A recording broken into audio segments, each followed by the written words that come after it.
보는 거죠. 예. 제가 조금 좀 뭐 약간 반론 겸 말씀을 좀 드리고 싶은데요. 일단 저는 그 기독교인이 아닙니다. 그냥 종교가 없는 그냥 일반인이라고 보시면 돼요.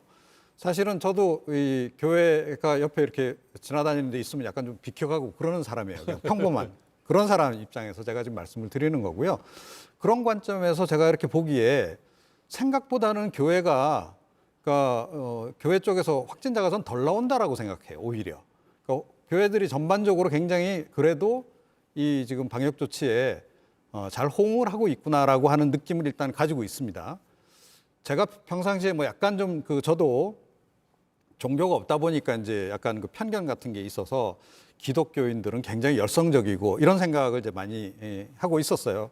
그런 열기로 봐서는 야, 한 30% 정도가 아마 이거 다 이거 재배하지 말라 그래도 예배 보고 할 거야 라고 제가 생각을 했었어요. 그런데 그것에 비하면은 지금 굉장히 잘 지키고 있다 하는 게 하나 있고요. 자, 그 다음에 지금 집단 감염이 발병한 교회가 이제 몇 군데가 있습니다만 아주 대규모로 발병한 곳이 좀 있죠. 신천지라든가 뭐 이제 사랑제일교회 같은 경우. 자, 그런 교회에서 주로 많이 발생한 거지. 사실 전체적으로 따져보면 그렇게 뭐 교회에서만 집중적으로 발생했다라고 보기도 좀 어려운 그런 측면도 있다. 예. 자, 그리고 언제나 우리가 주의해야 될 게, 그러니까 이 일부를 가지고 전체를 이렇게 매도해서는 안 되잖아요.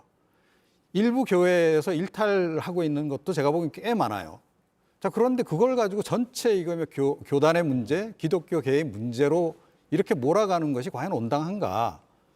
저는 뭐 이 기독교인은 아닙니다만, 저는 그런 식으로 뭐 어떤 집단이든 간에 매도하는 것은 이건 옳지 않다. 예. 그리고 전체적으로 볼 때는 제 느낌은, 그러니까 비기독교인으로서 받는 제 느낌은 그래도 기독교인들이 상당히 열심히 하고 있다라고 느낌을 개인적으로는 가지고 있다. 이 말씀도 함께 제가 보태드립니다. 그 예, 모든 이평론가님께서 그 일방적인 매도는 안 되는 거죠. 당연히. 그리고 이제 문제가 됐던 것은 신천지가 문제가 됐던 것도 역시 거기서 집중적으로 확산 효과가 너무나 놀라웠기 때문에 그렇게 된 것이고 이번의 경우에도 사랑제일교회가 거의 폭탄과 같은 그러한 양상으로 확산을 이뤄냈기 때문에 지탄의 대상이 된 거죠. 그렇다면 한국교회가 이 문제를 가지고 지탄을 해야죠. 그랬어야 되는 거죠. 그런데 오히려 이것을 종교의 자유라는 형태로 방어를 했기 때문에 그것은 결국은 한국교회 전체의 자세라고 하는 것으로 국민들이 인식하게 된 거죠. 뿐만이 아니라 그것보다도 이 평론가님이 기독교인이 아니시라고 그랬으니까 사실 그 이번 집단 감염의 그 통로가 된 그 72개의 교회 또는 아주 몇 개의 그런 확산이 큰 교회들 이런 교회들을 보는 대부분의 보수 한국 교회들의 시각이 더 큰 문제입니다. 이게 몇몇 교회의 문제로 이것을 치부될 수 있는 게 아니고요.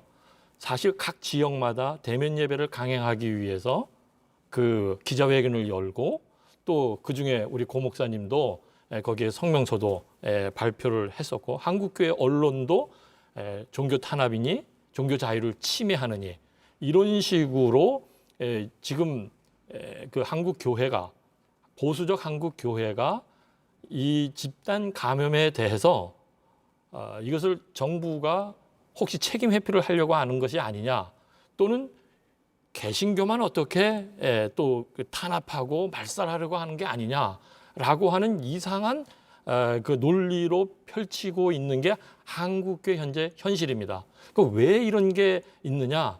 사실 저는 한국교회가 이 코로나19 사태로 또 지금 집단 감염이 확산되면서 상당히 불안하다. 뭐가 불안하냐? 그동안 한국교회는 성장 일변도로 지내왔습니다. 건물 안에 교인들을 가두고 그 건물 안에서 하는 종교적 그런 제도적 형식적 일이 마치 신앙인 것처럼 생각해 왔습니다. 또 예배라고 하는 것도 사실 목회자들이 잘못 가르쳤는지 아니면 목회자가 알면서도 속이고 있는지 저는 이번에 예배라는 것이 굉장히 대두가 됐습니다. 어떤 것이 진정한 예배냐? 성경에서 말씀하시는 참 예배는 무엇이냐? 이건 너무나도 극명한 것입니다. 하나님을 사랑하고 이웃을 내 몸같이 사랑하는 이 성경 전체의 율법의 핵심을 실천하지 않고는 그것은 건물 내에서 제도적 형식적인 예배를 진정한 예배라고 얘기할 수 없는 것입니다.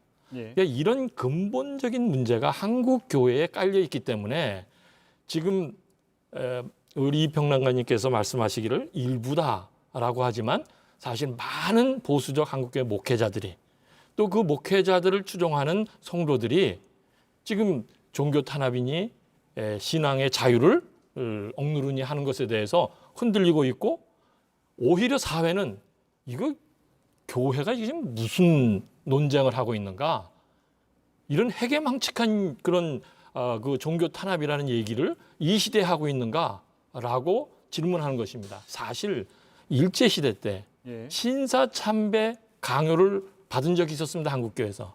그때 한국교회가 대부분이 신사참배에 굴복했습니다.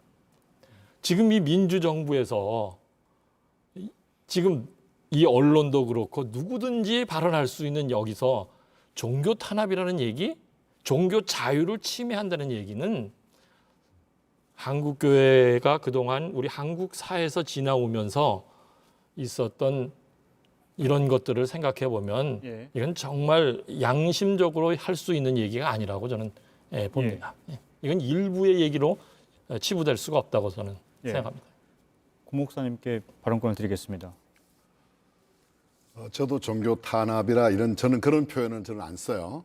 안 쓰는데 종교 탄압이라기보다는 네. 코로나를 잡으려고 하는 아주 그 강한 마음이 한국 교회에 불편함을 줬던 게 사실이니까 불편함의 표현을 하는 표현 방법 가운데서 그런 표현이 나왔다. 저는 그런 생각을 갖습니다. 그러니까 일반적으로 요새 방금 말씀하시지만 요새 종교 탄압이라는 게 사실 어불성설이에요. 어불성설입니다. 그런데 네.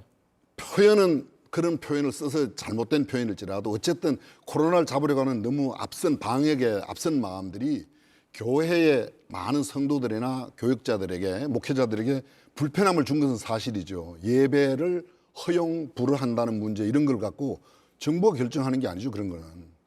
그렇죠. 예배를 뭐 정부에서 허용한다고 하고 허용 안 한다고 안 하고 이런 거 아니지 않습니까? 예배의 방법은 다를 수가 있는데 모임을 제한해라. 저는 정부에서 이런 이야기는 맞다고 생각해요. 교인들이 많이 모이니까 모임을 제한해라. 예배의 방법은 다르게 드릴 수 있는데 저는 그런 면에서 우리가 좀 분명했으면 좋겠다는 생각을 갖습니다. 그러니까 지금 몇몇 사람들이 표현하고 있는 그런 단어들을 물고 늘어진다면 이 토론은 끝도 없을 거예요. 저는 끝까지 계속 간다고 생각해요. 근데 그러니까 정부도 그런 입장을